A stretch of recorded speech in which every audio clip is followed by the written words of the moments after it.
going live, and I must be live right now. Oh, hey everybody. Welcome to another Tale from a Professional Nerd. My name is Bryan C.B. Steele, and I will be your nerd today and any other day that you watch one of my silly little shows.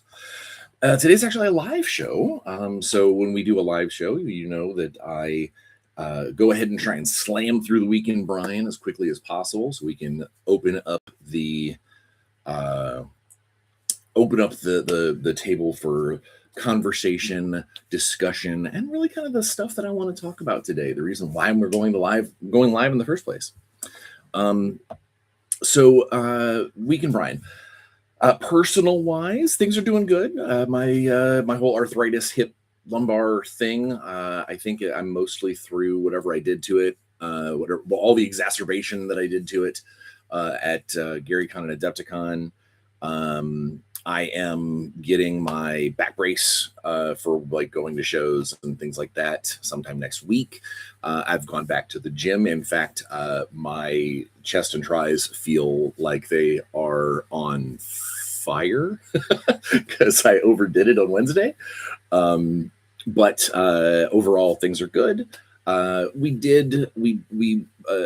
going to obviously get into it. We did have some stuff happen with friends of friends kind of thing, but nothing that I like I'm going to spend an episode talking about, but just I'm sending out good vibes, and I hope that all people involved with that are doing okay, or as okay as they can be.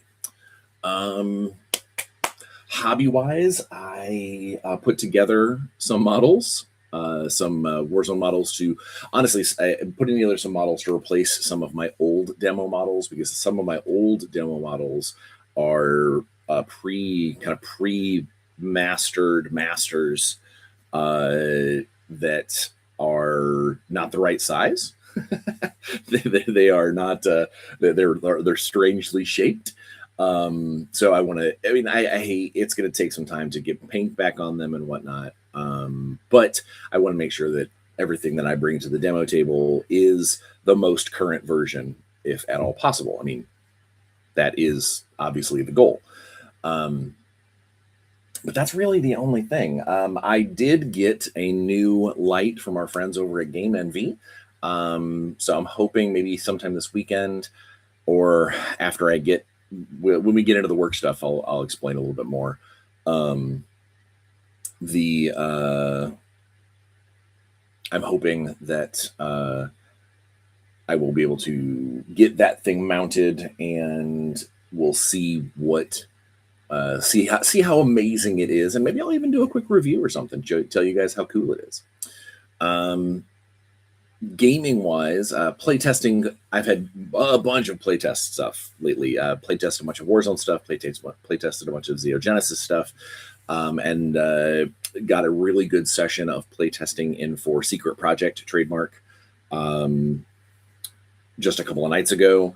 And in fact, one of the things that I got to do today, of all things, before I jumped on this live, is see the final, 99% final layout of Secret Project, and I am so excited for you guys to be able to see this. Nervous. I haven't been nervous about a project in a long time. And not because I don't think it's good. Obviously, I think we did a great job putting it together, and I love all of the companies involved and all that stuff. But nervous because it's Secret Project. No one knows about this outside of the team and outside of the people who had to be like legally involved.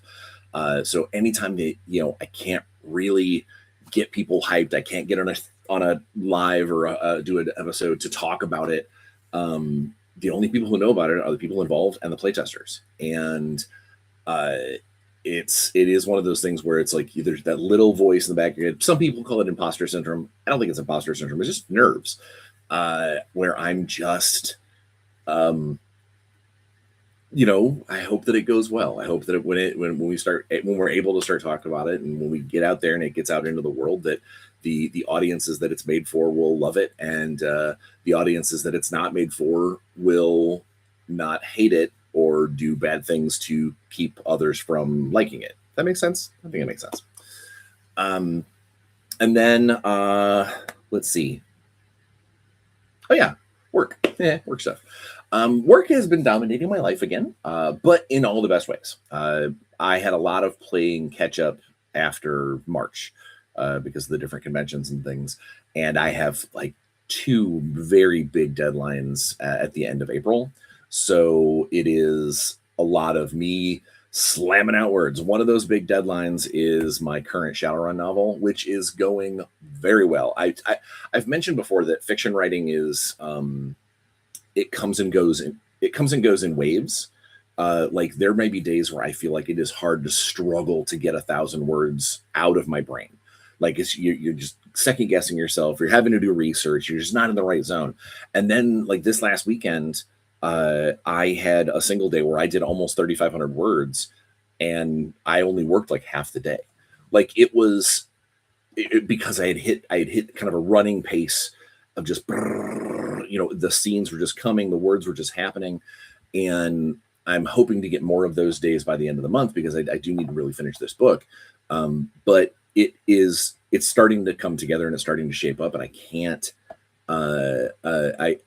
It's getting over the hump into the downward, like the downhill slope of I know what the rest of this book looks like. I just need to get there. That's where I'm at now.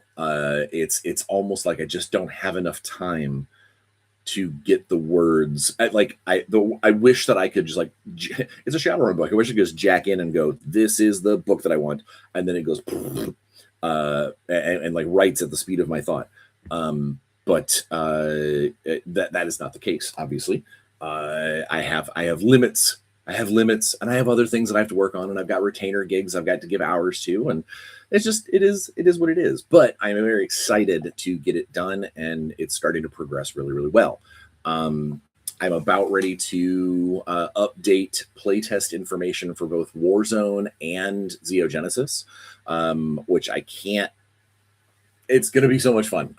New things for both, and I love the feeling of that initial gasp of recognition, or when someone maybe sees something has changed that multiple games have denoted that needs to be changed. I love that stuff. I'm a huge proponent of the process. And to be fair, I actually do think that playtesting products it really should be the part of everybody's creation process. I could probably do an entire episode. I think I have done episodes on the importance of playtesting. And I think that while it can be very frustrating for both us and the playtesters, that they know what's coming, they've seen what's coming, and they can't do anything about it. The playtesters on Secret Project, they're like, I wish that I could run a game of this at Origins, but they can't because it might not be out yet. It might not even be announced yet. So it is problematic. In fact, now one of the things that I've done recently, speaking of Secret Project, is so I've put in my event placements for GameholeCon in October, and I know that this will be out by then, but I can't put the actual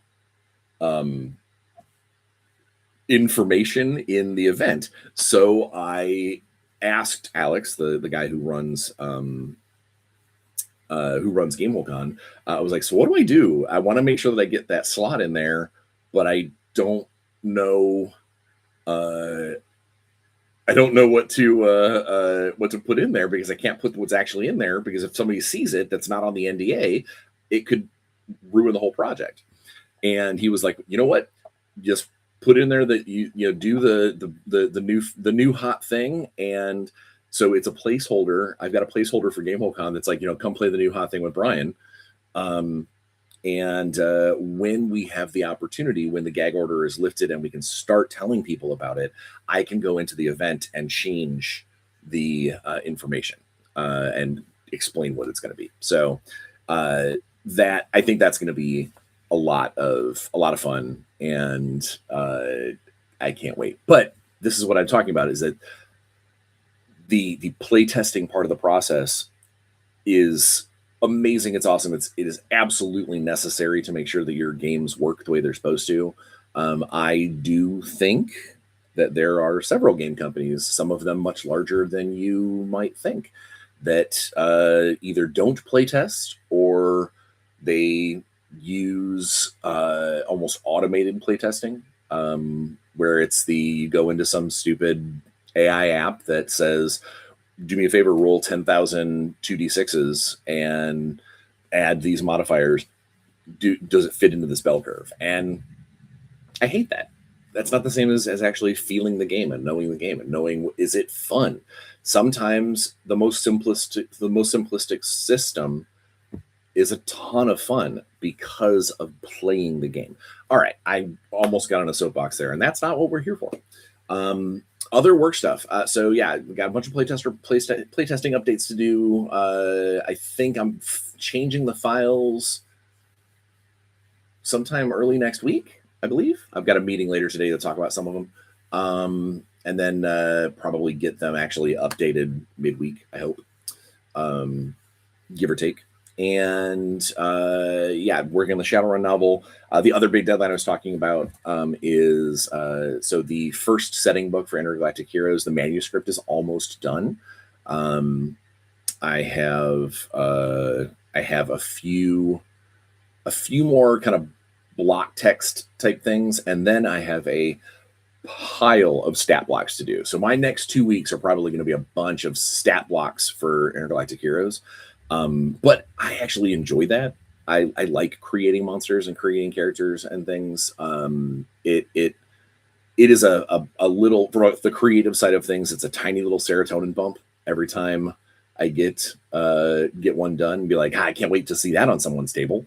And then I've got I think I've got a Shadow Dark conversion that comes up next month. I've got a little bit more Dungeon in a Box actual like writing to do. No monsters, just like adventure stuff.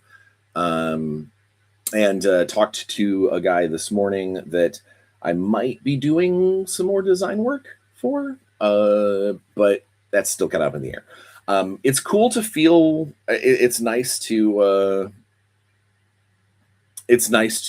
feel like I'm not absolutely underwater with 14 projects. I've got 2 or 3 that I work on every day, and then a couple of them that are just sort of like, they're boxes that will get ticked soon, and that means a lot to me. I dig it. I signed myself up to do a handful of new things for Evil Genius after the Throne World book. One of those in particular, I could talk about it more, but it's going to be something very close to my heart. A while back, one of my fellow colleagues and friends had passed away. Rob Wieland, and he and I, when he had passed, he and I were still in the talks of getting him to do a particular adventure for Intergalactic Heroes. And obviously that didn't happen. And one of the things that I really want to do is, because he was so excited and so, like colorful and just in it to do that adventure. I want to make sure that it still gets done. And I would feel weird if I handed it off to someone else, and I plan to be honored. I'm honored to plan to pen it myself. The adventure that he wanted to get, man. All right. Crying on Alive. It's the adventure that he really, really wanted to do with me, and I want to do it for him now that he's no longer with us. So, all right.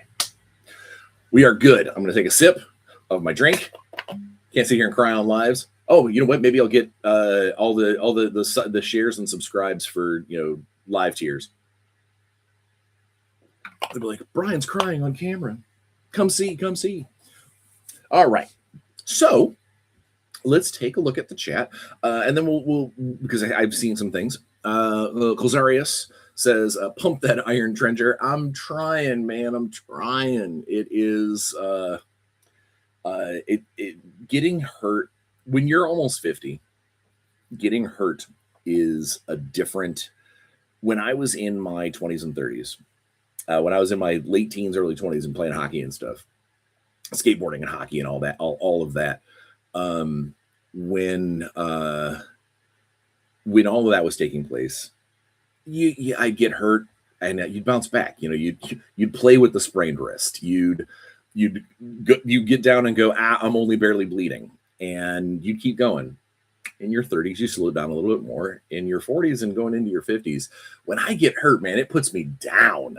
Like it might not be at that exact moment, but like when something in the body goes, hey, not working right now, it puts you out. So I am trying to get back into it. I'm trying to get back into the weights. I'm trying to, like, lately I've just been doing cardio and sauna, but I need to build the muscle mass back up. I'm way out of shape in the places where I used to not be fully out of shape, and I need to make that happen.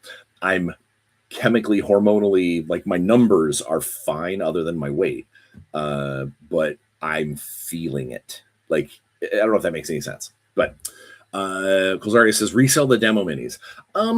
I don't know if I don't think I would want to. The ones that I'm working on right now are my old Brotherhood, and they are just the wrong size altogether. They look funky.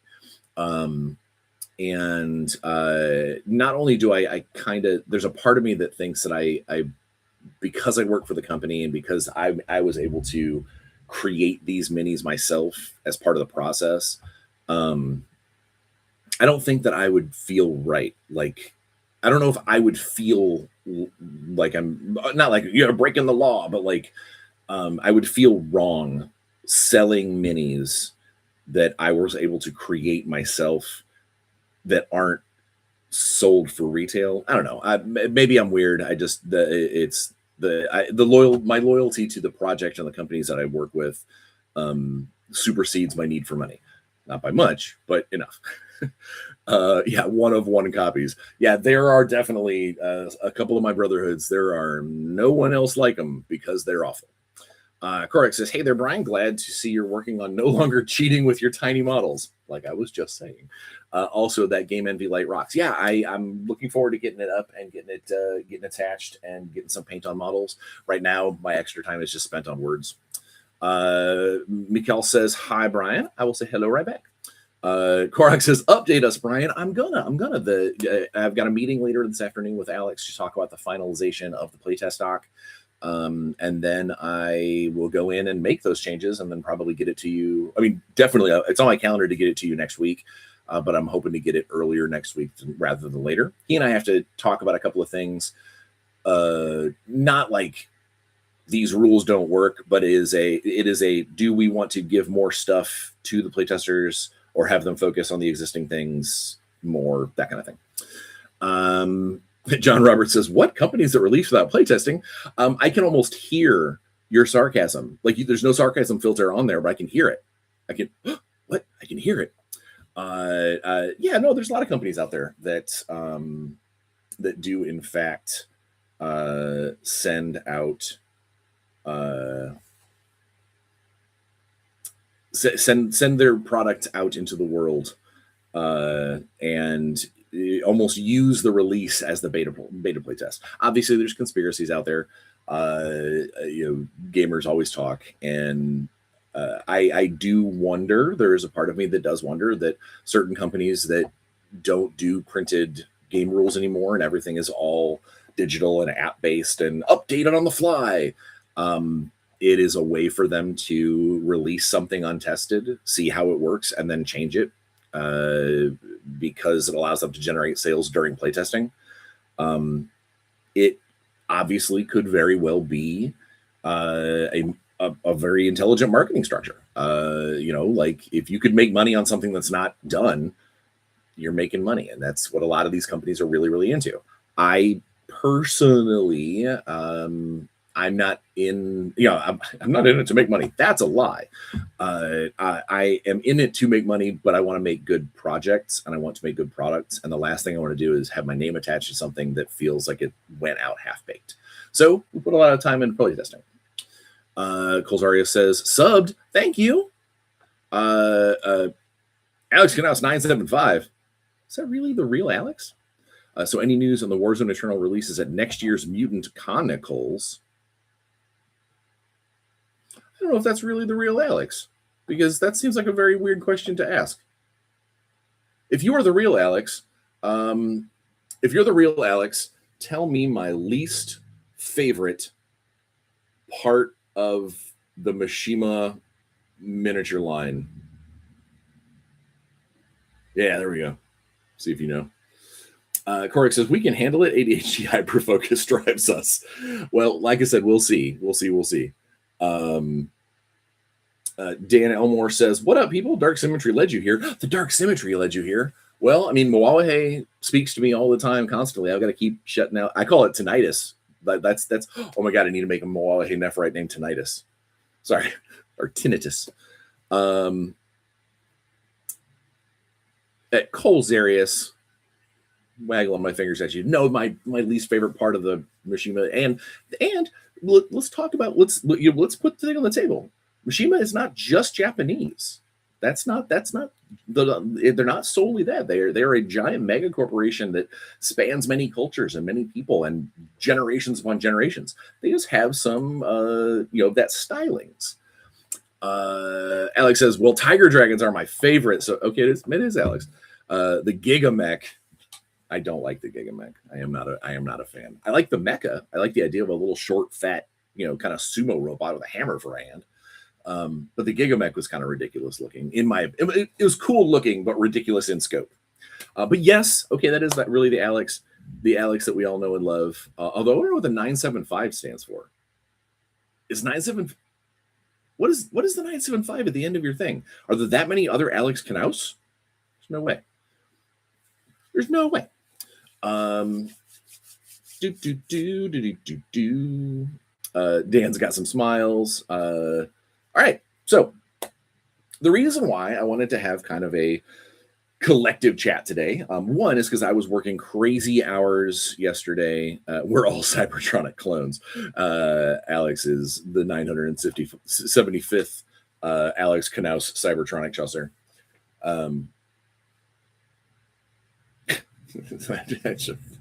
Totally blew my brain. So there's not a lot going on in the industry lately. Talks of new, Critical Role's doing really well. Wizards just announced that they're going to have their own in-house live play thing that they're calling Dungeon Masters, starring, a bunch of the, celebrity type D&D players, including the voice of Astarion. But yeah, there's a lot of that. Two particularly large gaming Kickstarters are doing phenomenally well.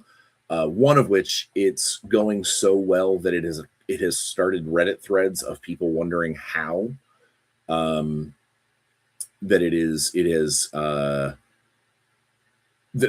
there are questions about whether or not some of that number was generated by computer bot type situations. I don't know. I don't necessarily believe all of that. What I do know is it is nice to see large Kickstarters again, especially knowing that this year I'm going to be part of at least one, and hopefully it does well.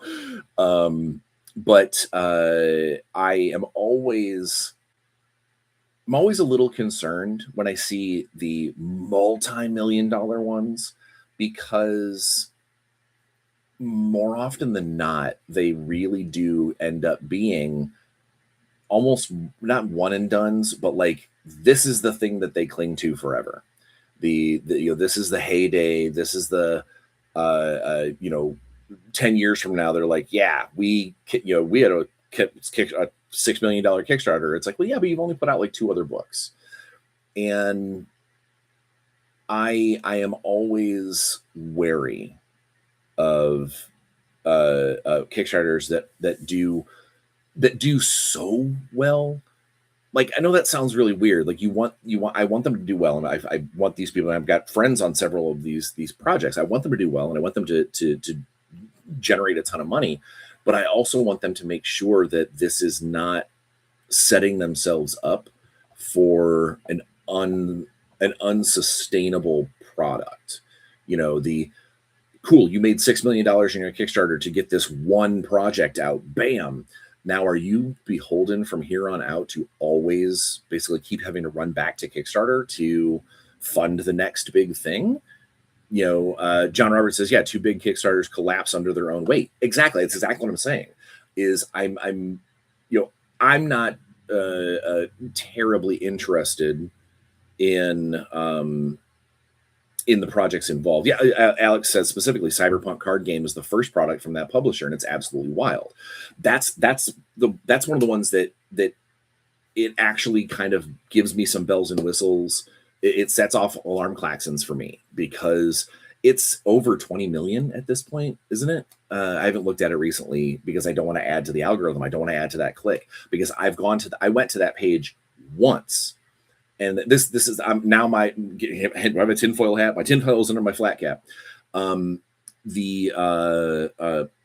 I've only been to that Kickstarter page once because I'm not terribly interested, but one of my friends sent me the link and was like, holy crap, have you seen this?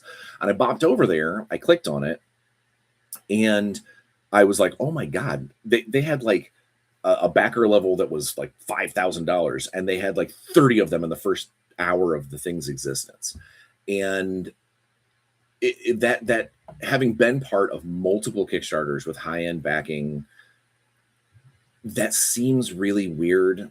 And a lot of there's a thread on Reddit that talks about how there's a very distinct possibility that part of the initial capital investment that they received from Project Red and like the people who own the Cyberpunk license, that there were people that bought all of those high-end backing things solely to get them into the algorithm positivity.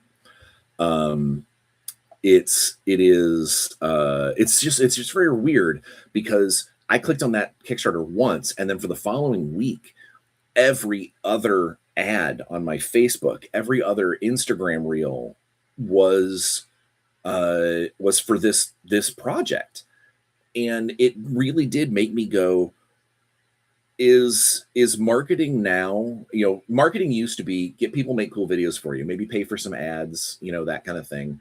But is marketing now, it's turned to you pour money into people that make the algorithm sensitive, and then the algorithm generates bot content to generate I hate being that weird conspiracy nut, but there is a part of me that's like, if you just throw money, my feed for a while there was every other ad was for StarCraft, and I didn't back them, I'm not part of that project at all, but it's like, why do I still have that? And so I just there is definitely an aspect to it of worry that the crowdfunding campaign, because of the addition, the introduction of Gen AI, of AI operated bots, of financial investors that will back a project at their highest level just to create buzz, knowing that money is just going right back to them anyway. It's very weird. It's very weird, and I'm not sure if I like it. And I really, maybe it's the old guy in me, but it really makes me wish for things. At the same time, magazines like Game Trade Monthly, they're going away. Diamond,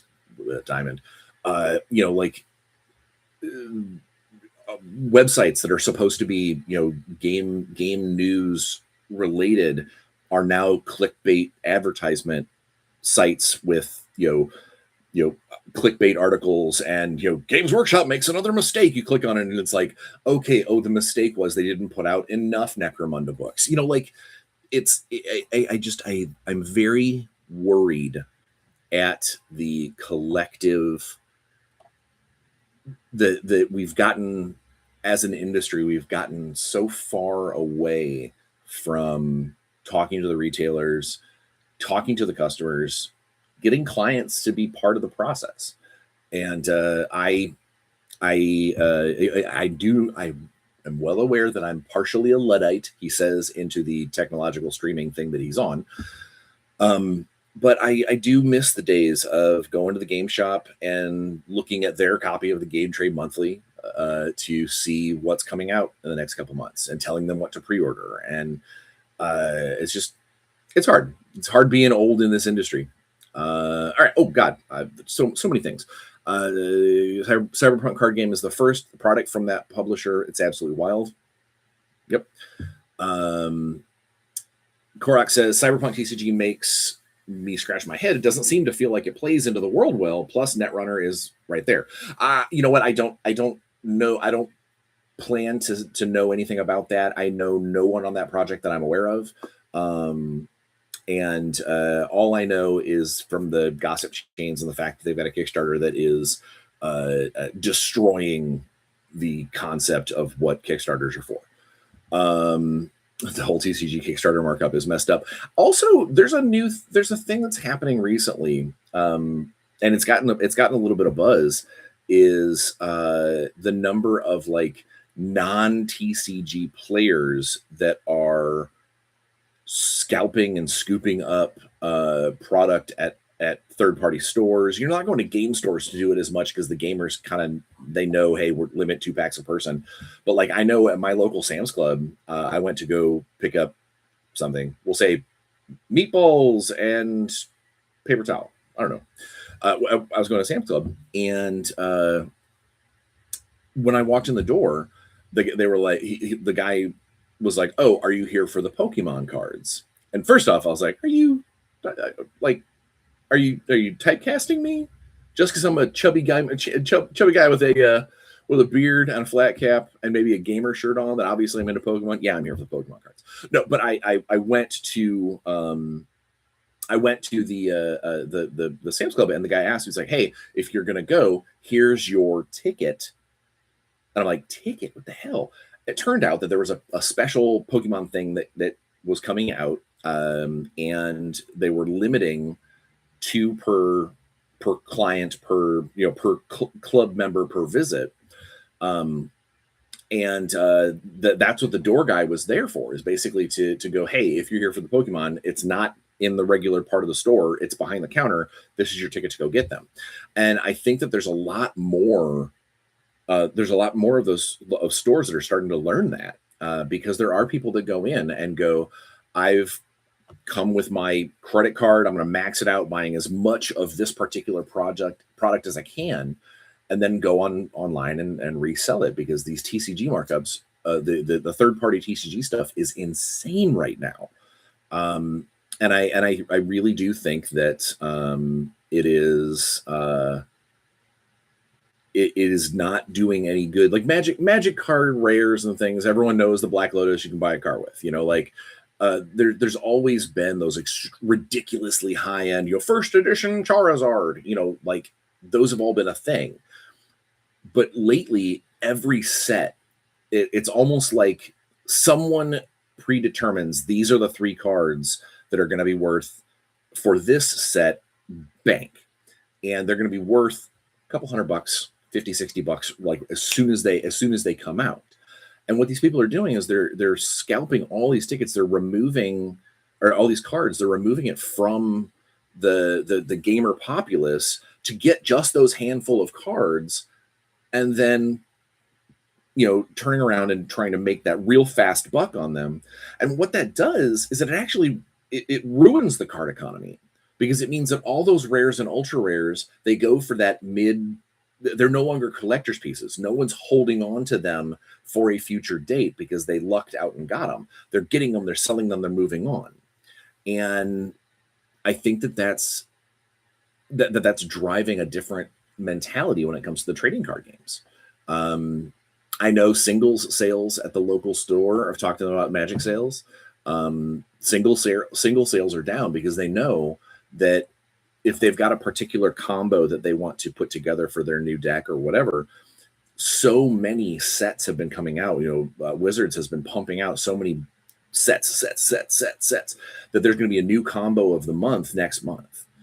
And it's driven down people constructing their own special fancy decks because they're like, I can get one at retail price that's similar or a new mechanic or a new thing in 60 days.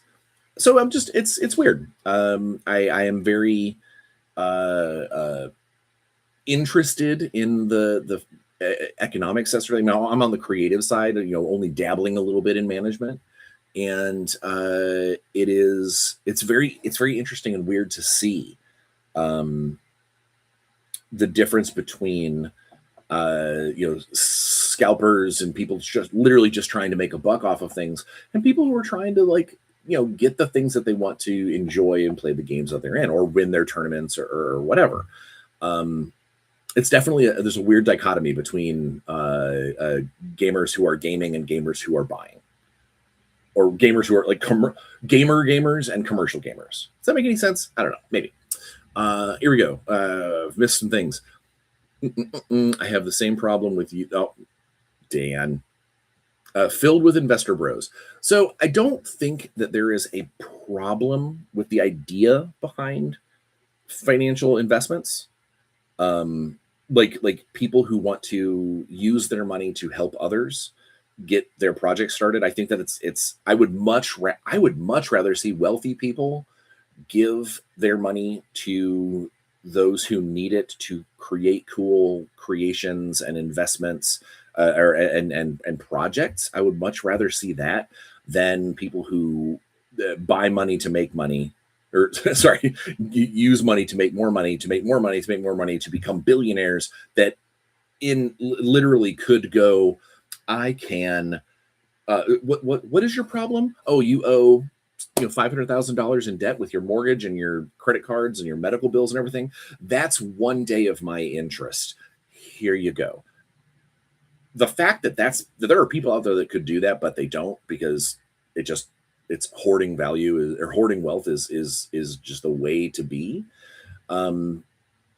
I would much rather see people, when I hear of like angel investors is a term that I've heard a lot, is people who just give money to projects because they think it's a cool project and they kind of want to see it happen. I wish there were more of those. I wish there were more people that were investing in cool things and not investing in things that they believe is just going to help them get closer to world domination. Invest in the right things. Invest in creative people, not programs, in my opinion. Colzeri says, just get nerd stuff. Okay, sounds like Dark Symmetry. Look at Altered and MetaZoo. Colzerius, there's been a few things you've said on this chat that I will look that up later in private and see what see what comes up, because I'm worried to do that right now. Pokebro. Yeah, I apparently looked like a Pokemon bro. Hasbro is facing potential investor action due to the Magic production. Yes, and so I'm the whole investor and board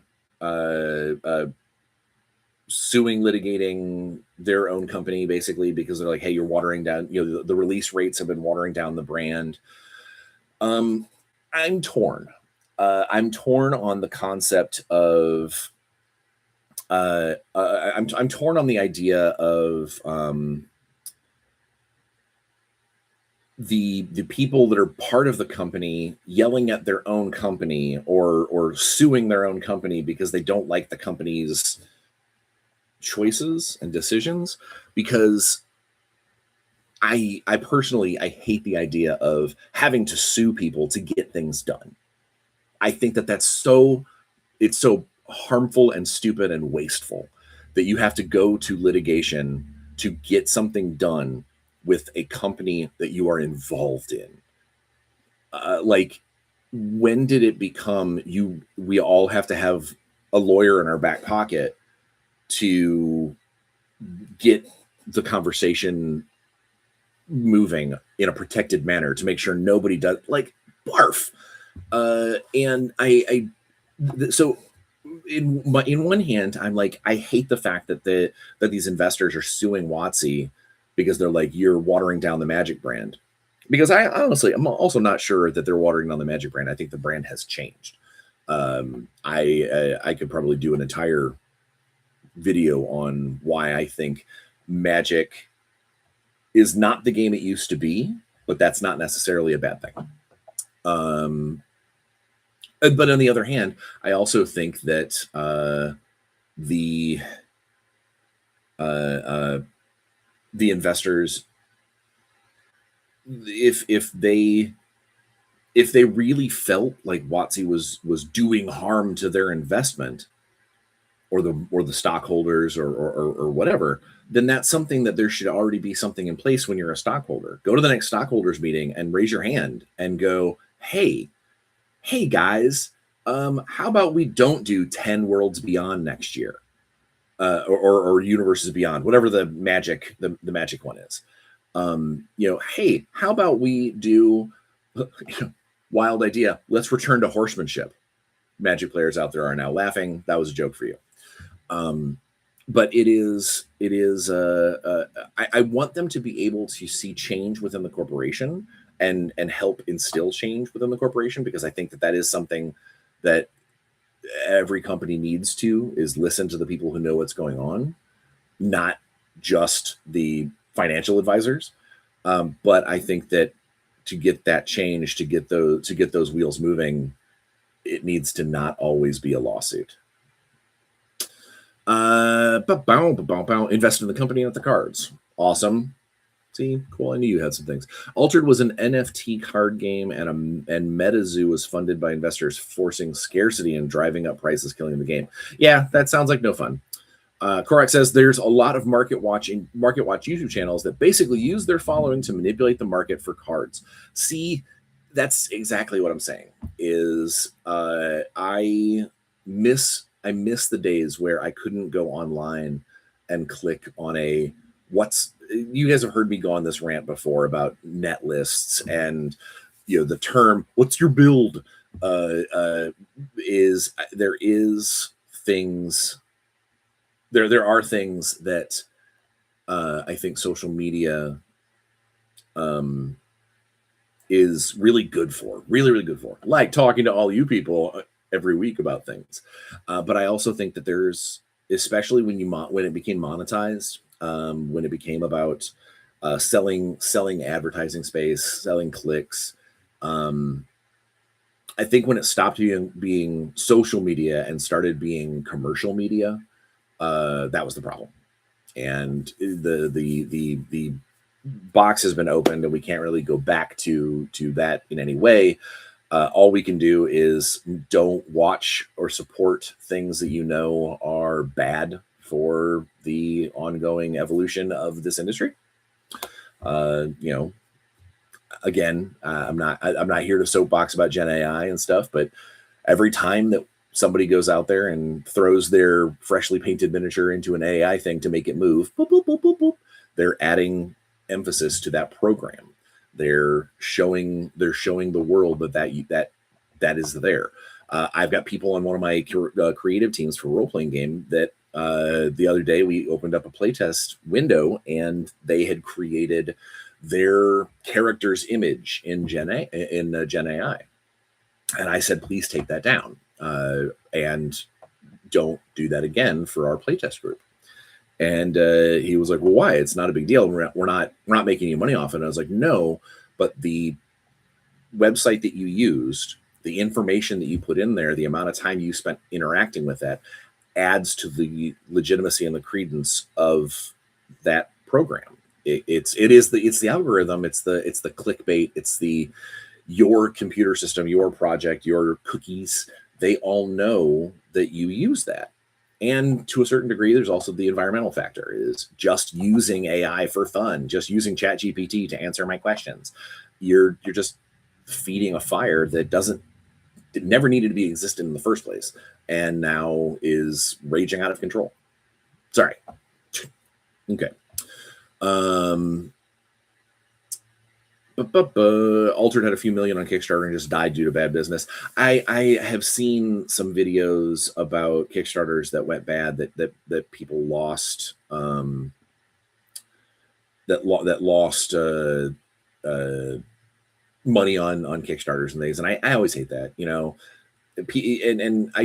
I never want to think that someone starts a Kickstarter with the idea that they're going to try and take someone's money or be a scam. I normally feel that, knowing how Kickstarters can sometimes be roller coaster rides, um, I always wonder. I give them the benefit of the doubt that they hoped to create a really good product and probably ran into some kind of um, a hiccup along the way, and for some companies, those hiccups are fatal. Now, what I don't like, what I do see and go is when a company has like three outstanding things that are years outstanding, and are starting up a new one, or have not updated. At least keep people in the loop that you're still trying. Genuinely, I hope that people want to make things. Where are we at?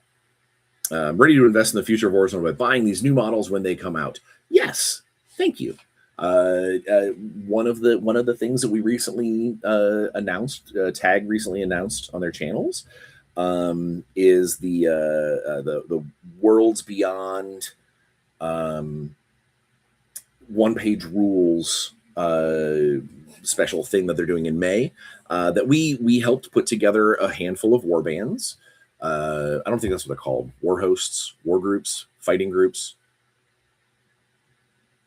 teams. I don't know what they use the nomenclature for that setup is, but they gave us some parameters. And they said that you need to have this many models, it needs to have this many things, don't have anything off of this size of base, and that kind of thing for that project. But it did open a door that made us go, okay, we should, if we're going to extend this relationship to one page rules and create a new way for Warzone players to use their models, and a new way for players who aren't currently playing Warzone to find and acquire models through the purchase of STLs.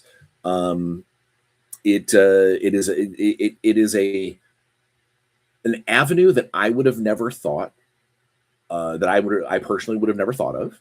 And it's something that Tag has been very focused on for the last several months, to try and have that be a big like shot in the arm for Warzone, and get us out to get the exposure out to a lot of new people. And I'm hoping that it goes well. People knew during the Kickstarter, I was asked many times, why aren't we selling STLs? And I've always been a proponent of physical product in stores, because I love my retail stores. I love the concept of retail stores, and I never want to do anything to harm them. So it was never something that I initially was like, yeah, Alex and I talked several times, that the idea being that selling STLs is a step, but it does mean that you're probably leaving the retail stores out. Well, now with the relationship with Tag, and now that it's through through my manufacturing and through existing services, our hope is that retail stores will be like, yeah, we can still get the physical product, and people who are very print heavy, or maybe even maybe stores that have an on-site printer. I don't know the specifics, because that's not part of that's not my part of this project. But I know that if they ask my opinion, I know that there are other companies out there, Loot Studios. I know there's other companies that do STLs that allow for, like, you can purchase at a higher level to be able to do retail sales of the STLs that you're printing. I know that I would love to have that opportunity to let retail markets, brick and mortar stores, find a way to pay more, but then they can sell them. I don't know. Again, that's not my part of this project, or really this industry. That's not my bag. So all I can do is hope that we at least look into that in the future, and I'll bring it up with Tag and be like, hey, is this something that we can do? And we'll see what, I'm sure they'll talk to My Mini Factory and they'll talk to One Page Rules and see what's up. And hopefully everybody will be happy, because that's the goal, is make everybody happy and play a bunch of games and, have a great time. Dan says, I got to go. Thanks for live stream. Good day all. Well, good day to you. Although that probably came across a while ago and I just didn't notice because I've been jawing. Correct. The sad thing with Altered was that it was genuinely a fun game. A lot of folks down in Kalamazoo, that's in Michigan for the people who don't know, were huge into it. Oh, yeah, no, I've never heard of it. I never heard anything about Altered or otherwise. So I hope that it was. I hope that it is good. I hope that it is a fun. That it was. Well, I hope that, again, their Kickstarter was done in good faith, and it just something happened, and I'm sure they are as upset that their game is not in the universe, not out in the world as everyone else is. Yeah. So we've done a lot of conversation. Oh, anything you're allowed to tease about what's after the Samurai? So not really. I mean, obviously, we are models that you have seen previewed that at conventions. So things like Wolfbane's, the Ram's Air Cav, the Inquisitor, eventually the Izugul, obviously. We've seen him. So yeah, it's very much if you've already seen a sculpt, even if it's not 100% finalized like the Inquisitor or the Rams was, there's a very good chance that model is in the queue for at some point a nearer release than you'd think. Part of that is just because Alex and I are not, we've got tons of stuff in the kitty for getting new concept art and sculpts and all that kind of thing, but we're not going to spend a bunch of money building models, getting models sculpted and refined and created to the point where they're previewable if it's not at least in the general queue for release. Because that would be silly. It would be silly to make let's make a bunch of models and we have no plan to ever release them. That would be a waste of resources. And honestly, there's only so many freelance sculptors out there that you can trust with the projects that you want to do, and you want to keep those themes going and that style going. And changing sculptors within the same faction can make models look dramatically different and might have a different feel. And so you don't want to just throw models or throw sculpts at some of these people if you don't have an intent to release them before others, because you're just there are that sculptors, you're using that sculptor's time for something that you're not actually going to use or not going to use in a timely fashion. So yeah, I would just pay attention to previews. Is probably the best thing I can say. Kalamazoo, you mean Little Grand Rapids? So after working now this long with Alex and befriending him, is I have learned more about. I grew up like 5 miles south of the Michigan border, and I never knew all of the Michigan drama.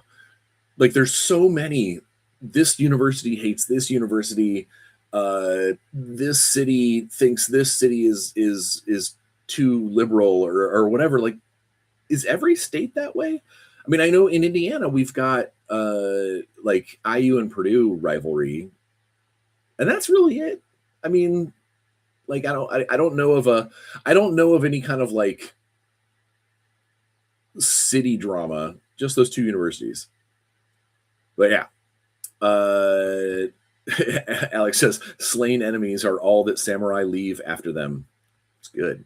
Colzaria says, would you ever do a game developer masterclass? Like a paid service? I don't know. I mean, I do a lot of panels and things, and I hire myself out as a consultant on when someone has a game that they're trying to put together, and they're like, I need help, but they don't want me to design it. They just want me to like help them through the thing. I've hired myself out as a consultant on many games. Um, but I don't know if I can.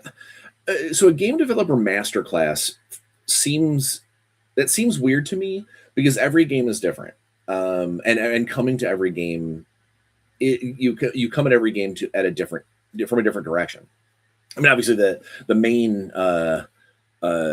goal is to create a fun game that makes sense and isn't broken and all that stuff. But like that, the definition of a successful game is dramatically different from game to game, company to company, client to client. I have been part of projects that have role playing games that their idea of success is to create the foundation for something that like something that they're going to do afterwards. Like, so this game only really needs to be the basics. Don't go deep. Don't make a bunch of side rules. We're going to save all of that for the expansion book next year. And then I've also seen board games in particular, where it's like, okay, no, our goal is to make a fast playing, not necessarily, super convoluted. Here's your bullet points, and if you can meet all those bullet points, this game is then done. No matter how there might be ways to make it better, that's not the point. And I think that trying to do a class, like a traditional class, I mean, I'm sure it's possible, but like trying to do this is how you can be a game developer would be almost a little con manny in my mind, because you're not going to be teaching people the specifics of game development, because every game is different. Well, not every game, but you know what I mean. Games can be different, and you might come at them with a different approach. But you would be teaching people more like the basics of how to create a playtest team. How do what's the difference between development and design?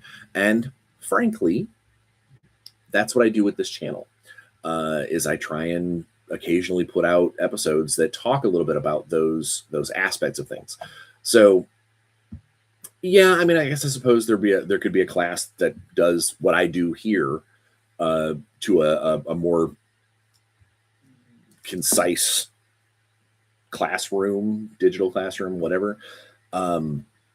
But I don't know if I would be the one to do that. I think that I'm too I'm not structured enough to want to pull a class together.